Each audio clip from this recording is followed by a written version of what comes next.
Om Shanti 16 April 2025 प्रातः मुरली बाबा कहउछंती मीठे बच्चे निजर अवस्था को देख मोर मन सर्वदा एकमात्र बाबांक सहित लागुछि ना कौनसी कर्म संबंध सहित लागी रहुछि।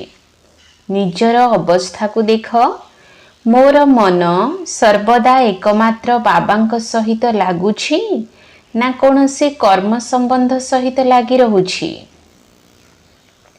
प्रश्न निजर कल्याण करिबा पई केउ दुईटी कथार चार्ट प्रतिदिन देखिबा दरकार। निजर कल्याण करिबा पई केउ दुईटी कथार चार्ट प्रतिदिन देखिबा दरकार। उत्तर जोग एवं चाली चलनर चार्ट प्रतिदिन देख चेक कर कौनसी अपसेवा करी नाहंत। सर्वदा निजर मन को पचार मु केते समय बाबा को मने पकाउछि। निजर समय को किभली भावरे सफल करुछि। मु अन्य काहाको अनुकरण करू नाही त। काहार नाम रूप सहित मोर मन लागी नाही त। गीत मुखड़ा देख ले प्राणी जरा दर्पण में। ओम शांति। एक कथा किए कहिले बेहद्र बाबा कहिले हे आत्मा माने प्राणी अर्थात आत्मा कहउछंती ना आत्मा बाहरी गला अर्थात प्राण बाहरी गला। एबे बाबा सम्मुख रे बसी बुझाउछंती हे आत्मा माने मते मने पकाओ। केवल एही जन्म को देख नाही किंतु जेबे ठारो तुमे तम प्रधान होइछ सीढ़ीरु तलकु खसी पतित होइछ ताहा मध्य चिंता कर। पाप निश्चित करिथिबो एहा बुझिबार कथा। जन्म जन्मांतरर पाप मुंड उपरे रहिछि एहा किपरि जणा पड़िबो। निजकु देखिबाकु हेबो मोर केते जोग लागुछि। बाबांक सहित जेते भल जोग लागिबो सेते विकर्म विनाश हेबो। बाबा कहउछंती मते मने पकाओ मु तुम माननको ग्यारंटी देउछि तुमर विकर्म विनाश हेबो। तेणु प्रत्येक निजर हृदय भीतर को देख आमर बाबांक सह केते जोग रहुछि। जेते आमे जोग लगाइबा पवित्र हेबा सेते पाप कटिबो सेते जोगयुक्त होई रहिबो। जदि पवित्र न हेबो तेबे जोग मध्य लागिबो नाही। एपरि मध्य केतेक अछंती जेउ माने सारा दिन 15 मिनिट मध्य जोगयुक्त होई रहु नाहंती। तेबे निजको पचारिबा दरकार मोर हृदय शिव बाबांक सहित अछि ना कोनोसी देहधारी सहित अछि। कर्म संबंधी मानक सह अछि। माया संतान मानकु ही विघ्न पकाइबो ना। निजे मध्य बुझी पारिबो जे मोर अवस्था किपरि अछि। शिव बाबांक सहित मन लागुछि ना कोनोसी देहधारी सहित मन लागी रहिछि। जदि कर्म संबंधी मानक सहित अछि तेबे बुझी जिबा दरकार मोर विकर्म बहुत अछि। तेणु माया खालरे पकाई देउछि। छात्र छात्री माने निजे मध्य जानि पारंती जे आमे पास हेबु ना नाही भल भावरे पाठ पढुछु ना नाही क्रम अनुसारे तो थांती ना। आत्मा को निजर कल्याण करिबाकु हेबो बाबा निर्देश देउछंती। जदि तुमे पुण्यात्मा होई उच्च पद पाइबाकु चाहुछ तेबे सेथिरे पवित्रता हेउछि प्रथम। आसीथिल मध्य पवित्र होई पुनि जीव मध्य पवित्र होई पतित केबे भी उच्च पद पाई परिबे नाही। तेणु सबु बेले निजर हृदय को पचारिबा दरकार मु बाबांको केते मने पकाउछि ना आउ काहाको मने पकाउछि। एक कथा तो निश्चित जे पछरे बसिथिबा विद्यार्थी मानकर मन विचलित हेउथाय। पुरुषार्थ करूछंती उच्च पद पाइबा पई तेबे सेथि पई चाली चलन मध्य भल हेबा आवश्यक ना। बाबांको स्मरण करी निजर मुंडरू पापर बोझ को ओल्हाइबाकु हेबो। पापर बोझ को बाबांको स्मृति व्यतीत हालुका करा जाई परिबो नाही। तेणु बाबांको सहित केते जोग रहिबा दरकार। उच्चरु उच्च बाबा आसी कहउछंती मते मने पकाओ तेबे विकर्म विनाश होइजिब। समय पाखेई आसुछि, शरीर उपरे कौनसी भरोसा नाही। अचानक किपरि सबु दुर्घटना होई जाउछि। एबे तो अकाल मृत्युर समय चलीछि। तेणु प्रत्येक निजको जांच करी निजर कल्याण करिबाकू हेबो। सारा दिनर जोग एवं कार्यकलापर चार्ट देखिबा दरकार। मो सारा दिन रे केते पाप करिछि। मन और बाणी द्वारा प्रथमे विकर्म होई थाए, तापरे कर्म रे होई जाए। वर्तमान संतान मानकु न्याय संगत बुद्धि मिलिछि कि हमकु भल काम करिबाकू हेबो। तेणु निजको देखिबा दरकार मु काहाकू धोखा देउ नाही तो, फालतू बा मिछ कथा कहू नाही तो, अपसेवा करू नाही तो। जदि केही कहार नाम रूपरे बांधी होई जाउछंती तेबे यज्ञ पितांकर निंदा कराउछंती। बाबा कहउछंती काहाकू दुख दियो नाही, एकमात्र बाबांकर स्मृति रे रुह। आमको यह बहुत गुरुत्वपूर्ण चिंता मिलिछि। जदि आमे जोगयुक्त होई रही पारिबा नाही तेबे हमर गति कोन हेबो। एही समय रे अवहेला कले पछरे बहुत पश्चाताप करिबाकू पड़िबो। एकथा मध्य जानिछ जे जेउ माने नीच पद पाइबार थिबो सेमाने नीच पद ही पाइबे। बुद्धि द्वारा बुझी पारिबे हमको कोन करिबाकू हेबो। समस्तंको एही मंत्र देबाकू हेबो कि बाबांकू स्मरण कर। लक्ष्य तो संतान मानकू मिलिछि, एही कथा को दुनिया वाला बुझी पारिबे नाही। तेबे प्रथम एवं मुख्य कथा हेउछि ही बाबांकू मने पकाइबा। रचयिता एवं रचनार ज्ञान तो मिलीगला, प्रतिदिन कौनसी ना कौनसी नुआ नुआ विषय तो बुझाइबा पाई दिया जाउछि। जेपरि विराट रूपर चित्र अछि, एहा उपरे मध्य तुमे माने बुझाई परिबो किपरि वर्ण रे आसुछंती। एही सीडी चित्र मध्य पाखरे रखिबार चित्र अटे। सारा दिन बुद्धि रे ही चिंतन रहू कि किपरि काहाकू बुझाइबी। सर्विस करिबा द्वारा मध्य बाबांकर स्मृति रहिबो। बाबांकर स्मृति द्वारा ही विकर्म विनाश हेबो। निजर मध्य कल्याण करिबाकू हेबो। बाबा बुझाउछंती तुम उपरे 63 जन्मर पापर बोझ अछि। पाप करी करी सतो प्रधान रु तमो प्रधान होई जाइछ। वर्तमान मोर हेला परे आउ कोनोसी पाप कर्म कर नाही। मिछ, शैतानी, घर भांगिबा, परर कथारे विश्वास करिबा, एहीपरि चंचलता बा चुगुली संस्कार बड़ क्षतिकारक अटे। एभली करिले बाबांक सहित जोग लागि न थाए। एभली करिबा द्वारा केते पाप होई जाए। गवर्नमेंट मध्य विश्वासघातक थांती। गवर्नमेंट कथा कोनोसी शत्रु को सुनाई बड़ क्षति करि थांती, तेबे तांकू बड़ कड़ा दंड मिली थाए। तेणु तुम मानक मुखरु सर्वदा ज्ञान रत्न बाहरिबा दरकार। ओलटा सीधा समाचार मध्य जणे अन्य जनकू पचारिबा उचित नुहे। ज्ञानर कथावार्ता ही हेबा दरकार। तुमे किपरि बाबांक सहित जोग लगाउछ, किपरि काहाकू बुझाउछ, सारा दिन ही विचार आसीबा दरकार। चित्र मानक सम्मुखरे जाई बसी जिबा दरकार। तुम बुद्धि रे तो ज्ञान अछि ना। भक्ति मार्ग रे तो अनेक प्रकार चित्र को पूजा करूछंती, किंतु तांको संबंध रे किछि भी जानि नाहंती। अंधविश्वास, मूर्ति पूजा, एही सब कथारे भारत बहुत प्रसिद्ध। वर्तमान तुमे एही सब कथा बुझाइबा पाई केते परिश्रम करूछ। प्रदर्शनी को केते मनुष्य आसुछंती, भिन्न भिन्न प्रकार अछंती। केही तो बुझी थांती जे एहा देखिबा और बुझिबा योग्य अटे। बाहरे प्रदर्शनी देखिबे किंतु सेंटर को केबे जिबे नाही। दिन को दिन दुनियार अवस्था मध्य खराब होई चलीछि। झगड़ा बहुत हेउछि। विदेश रे तो कौन कौन हेउछि से कथा न कहिले भल।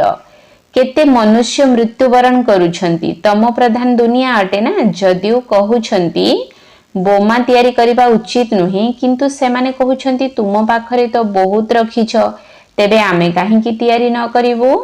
नचित तुमर गुलाम होई रहिबाकू पड़िबो। जहा किछि विचार आसुछि सब विनाश पाई, तेबे विनाश तो निश्चय हेबो। कहूछंती शंकर प्रेरक अटंती, किंतु एथिरे प्रेरणा आदिर तो कौनसी कथा ही नाही। आमे तो ड्रामा ज्ञान रे विश्वास करूछु। माया मध्य बहुत शक्तिशाली। मोर पिला मानकु मध्य बिकारी करि देउछि। केते बुझा ଯାଉଛି ଯେ ଦେହ ସହିତ ପ୍ରୀତି ରଖ ନାହିଁ, ନାମ ରୂପରେ ବାନ୍ଧି ହୁଅ ନାହିଁ। କିନ୍ତୁ ମାୟା ମଧ୍ୟ ଏପରି ତମ ପ୍ରଧାନ ଅଟେ ଯାହାକି ଦେହର ବନ୍ଧନରେ ବାନ୍ଧି ଦେଉଛି, ଏକଦମ ନାକରୁ ଧରି ପକାଉଛି, କିଛି ବି ଜଣା ପଡୁନାହିଁ। ବାବା କେତେ ବୁଝାଉଛନ୍ତି ଶ୍ରୀମତରେ ଚାଲ, କିନ୍ତୁ ଚାଲୁନାହାନ୍ତି। ରାବଣର ମତ ତୁରନ୍ତ ବୁଦ୍ଧିରେ ଆସିଯାଉଛି, ରାବଣ ଜେଲରୁ ଛାଡୁନାହିଁ। ବାବା କହୁଛନ୍ତି ନିଜକୁ ଆତ୍ମା ନିଶ୍ଚୟ କର ଏବଂ ବାବାଙ୍କୁ ମନେ ପକାଅ। ବାସ୍, ଏବେ ତ ଆମେ ଘରକୁ ଫେରିଯିବୁ। ଅଧା କଳ୍ପର ରୋଗରୁ ଆମେ ମୁକ୍ତ ହେଉଛୁ। ସେଠାରେ ତ ନିରୋଗୀ କାୟା ହେବ, ଏଠାରେ କେତେ ରୋଗୀ ହୋଇଯାଇଛନ୍ତି। ଏହା ହେଲା ରୌରବ ନର୍କ। ଯଦିଓ ସେମାନେ ଗରୁଡ଼ ପୁରାଣ ଇତ୍ୟାଦି ପଢୁଛନ୍ତି, କିନ୍ତୁ ପଢିବା ଅଥବା ଶୁଣିବା ବାଲାଙ୍କୁ ମଧ୍ୟ କିଛି ହେଲେ ଜଣା ନାହିଁ। ବାବା ନିଜେ କହୁଛନ୍ତି ଆଗରୁ ଭକ୍ତିର କେତେ ନିଶା ଥିଲା, ଭକ୍ତି ଦ୍ୱାରା ଭଗବାନ ମିଳିବେ, ଏହାକୁ ଶୁଣି ଖୁସି ହୋଇ ଭକ୍ତି କରୁଥିଲେ। ପତିତ ହେଉଛନ୍ତି ତେଣୁ ତ ଡାକୁଛନ୍ତି, ହେ ପତିତ ପାବନ ଆସ। ଭକ୍ତି କରୁଛ, ଏହା ତ ଭଲ କଥା, ପୁଣି ଭଗବାନଙ୍କୁ କାହିଁକି ମନେ ପକାଉଛ? ଭାବୁଛନ୍ତି ଭଗବାନ ଆସି ଭକ୍ତିର ଫଳ ଦେବେ। କଣ ଫଳ ଦେବେ ତାହା କାହାକୁ ଜଣା ନାହିଁ। ବାବା କହୁଛନ୍ତି ଗୀତା ପଢୁଥିବା ଲୋକମାନଙ୍କୁ ମଧ୍ୟ ବୁଝାଇବା ଦରକାର। ସେହିମାନେ ହିଁ ଆମ ଧର୍ମର ଅଟନ୍ତି। ଗୀତାରେ ପ୍ରଥମେ ଏବଂ ମୁଖ୍ୟ କଥା ହେଉଛି ଭଗବାନ ବାଚ। ତେବେ ଗୀତାର ଭଗବାନ କିଏ? ଭଗବାନଙ୍କର ତ ପରିଚୟ ଦରକାର ନା। ତୁମେ ଏବେ ଜାଣିଗଲଣି ଆତ୍ମା କଣ, ପରମାତ୍ମା କଣ। ମନୁଷ୍ୟ ଜ୍ଞାନର କଥାକୁ କେତେ ଡରୁଛନ୍ତି। ସେମାନଙ୍କୁ ଭକ୍ତି ବହୁତ ଭଲ ଲାଗୁଛି। ଜ୍ଞାନ ଠାରୁ 3 କୋଶ ଦୂରକୁ ଚାଲି ଯାଉଛନ୍ତି। ଆରେ ପବିତ୍ର ରହିବା ତ ବହୁତ ଭଲ। ଏବେ ପାବନ ଦୁନିଆର ସ୍ଥାପନା, ପତିତ ଦୁନିଆର ବିନାଶ ହେବାକୁ ଯାଉଛି। କିନ୍ତୁ ଏକଥା ବିଲକୁଲ ଶୁଣୁନାହାନ୍ତି। ବାବାଙ୍କର ନିର୍ଦ୍ଦେଶ ହେଉଛି ଖରାପ କଥା ଶୁଣ ନାହିଁ। ମାୟା ପୁଣି କହୁଛି ବାବାଙ୍କ କଥା ଶୁଣ ନାହିଁ। ମାୟାର ନିର୍ଦ୍ଦେଶ ହେଉଛି ଶିବ ବାବାଙ୍କର ଜ୍ଞାନ ଶୁଣ ନାହିଁ।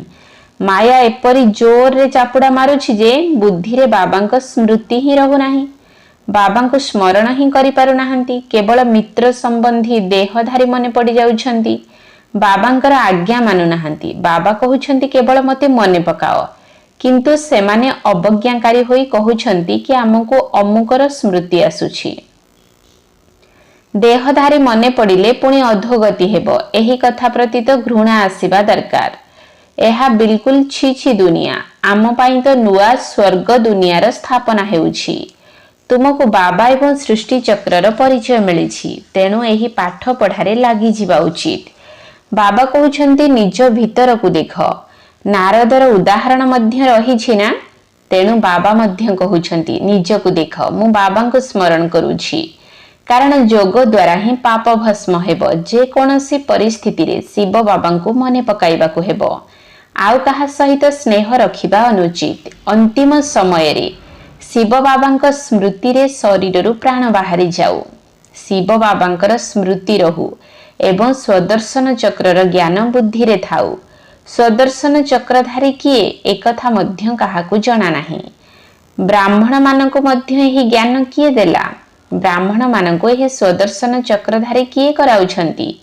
ପରମପିତା ପରମାତ୍ମା ଜ୍ୟୋତିର୍ବିନ୍ଦୁ। ତେବେ କଣ ସେ ମଧ୍ୟ ସ୍ୱଦର୍ଶନ ଚକ୍ରଧାରୀ ଅଟନ୍ତି? ହଁ, ପ୍ରଥମେ ସେ ହିଁ ସ୍ୱଦର୍ଶନ ଚକ୍ରଧାରୀ ଅଟନ୍ତି। ନଚେତ୍ ବ୍ରାହ୍ମଣ ମାନଙ୍କୁ କିଏ ସ୍ୱଦର୍ଶନ ଚକ୍ରଧାରୀ କରାଇବ?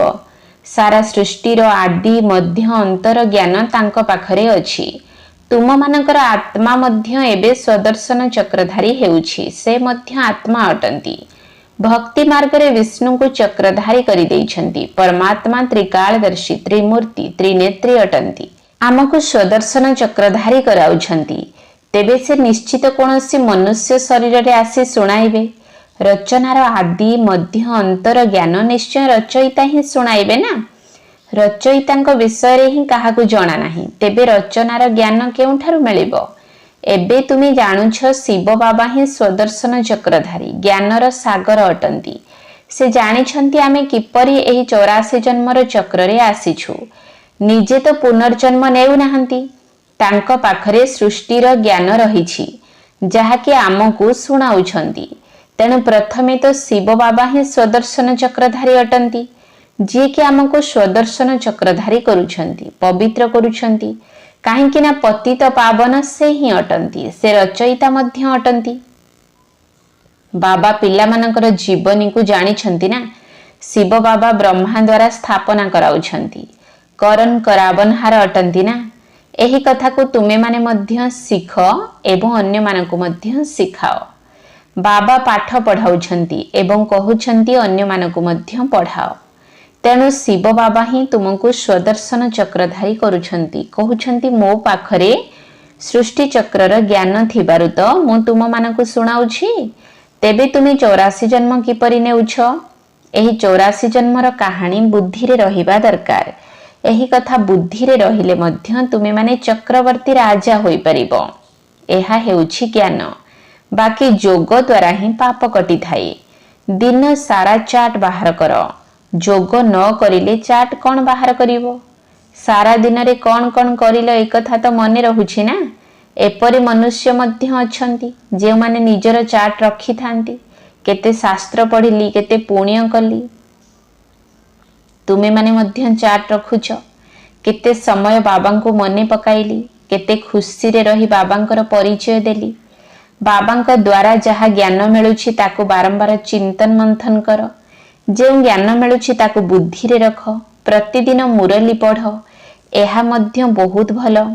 मुरली रे जहा पॉइंट्स अछि ताको सब बेले मंथन करिबा उचित। भारतवासींक अपेक्षा विदेशी अधिक जोगयुक्त होई रहुछंती। केते बंधन युक्त माता माने अछंती।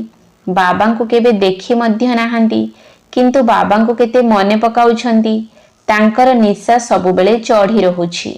घरे बसी साक्षात्कार हेउछि अथवा अचानक शुणी शुणी निश्चय होई जाउछि। तेणु बाबा कहउछंती निज भितरे जांच कर जे मु केते उच्च पद पाइबी, मोर चलनी किपरि, कौनसी खाद्य पानीयर लालसा नाही तो, सेभଳି कौनसी अभ्यास रहिबा उचित नुही। मूल कथा हेउछि अव्यभिचारी स्मृति रे रहिबा। तेणु निज मन को पचार, मु काहाकु स्मरण करुछि, केते समय अन्य को स्मरण करुछि। ज्ञान मध्य धारणा करिबाकु हेबो, पाप मध्य नाश करिबाकु हेबो। केही केही तो एपरि पाप करिछंती से कथा न कहिले भल। भगवान कहउछंती एही भଳି कर, किंतु सेमाने कहि देउछंती परवश अर्थात मायार अधीन अटु। अच्छा, मायार बसरे रुह। तुमको श्रीमतरे अथवा निज मतरे चलिबाकु हेबो। देखिबाकु हेबो एही अवस्थारे मु केते दूर पास होई पारिबी, कौन पद पाइबी। एही भଳି करिबा द्वारा 21 जन्मर क्षति होई जाए। जेते बेले कर्मातीत अवस्था होई जिवो सेते बेले देह अभिमानर नामगंध रहिबो नाही। सेथिपाई कुहा जाउछि देही अभिमानी हुओ। अच्छा, मीठा मीठा सिकिल धिए संतान मानक प्रति माता पिता बाप दादांकर मधुर स्नेह संपन्न शुभेच्छा एवं सुप्रभात। आत्मिक पितांकर आत्मिक संतान मानकु नमस्ते। आत्मिक संतान मानकर आत्मिक बाप दादांकु नमस्ते नमस्ते नमस्ते। सुप्रभात। धारणा पाई मुख्य सार 1 नंबर पॉइंट, एपरि कौनसी कर्तव्य करिबा उचित नुही जहा द्वारा यज्ञ पितांकर निंदा हेबो। बाबांक ठारू जो न्याय संगत बुद्धि मिलिछि सेही बुद्धि द्वारा भल कर्म करिबाकु हेबो, काहाकु भी दुख देबार नाही। एपरि कौनसी कर्तव्य करिबा उचित नुही जहा द्वारा यज्ञ पितांकर निंदा हेबो। बाबांक ठारू जो न्याय संगत बुद्धि मिलिछि सेही बुद्धि द्वारा भल कर्म करिबाकु हेबो, काहाकु भी दुख देबार नाही। 2 नंबर पॉइंट, परस्पर को अयथार्थ समाचार पचारिबा परिवर्ते ज्ञानर आलोचना करिबा उचित। मिथ्या शैतानी घर भांगिबा भली कथावार्ता छाड़ी मुखरु सर्वदा रत्न बाहर करिबा उचित। कौनसी शैतानी कथा सुनिबार नाही कि सुनाइबार नाही। परस्पर को अयथार्थ समाचार पचारिबा परिवर्ते ज्ञानर आलोचना करिबा उचित। मिथ्या शैतानी घर भांगिबा भली कथावार्ता छाड़ी मुखरु सर्वदा रत्न बाहर करिबा उचित। कौनसी शैतानी कथा शुणिबार नाही कि शुणाइबार नाही। वरदान पांच विकार रूपी शत्रु को परिवर्तित करी सहयोगी करुथिबा मायाजीत जगतजीत हुओ। पांच विकार रूपी शत्रु को परिवर्तित करी सहयोगी करुथिबा मायाजीत जगतजीत हुओ। विजयी निश्चित भावरे शत्रुर रूप परिवर्तन करि देई थाए। तेणु तुमे माने विकार रूपी शत्रु मानक परिवर्तित करी सहयोगी स्वरूप करि दियो, जहा द्वारा से माने सर्वदा तुमको नमस्कार करिवे। काम विकार को शुभ कामना रूपरे, क्रोध को आत्मिक निशा रूपरे, लोभ को अनासक्त वृत्ति रूपरे, मोह को स्नेह रूपरे एवं देह अभिमान को स्वाभिमान रूपरे परिवर्तित करि दियो, तेबे मायाजीत जगतजीत होई जिवो।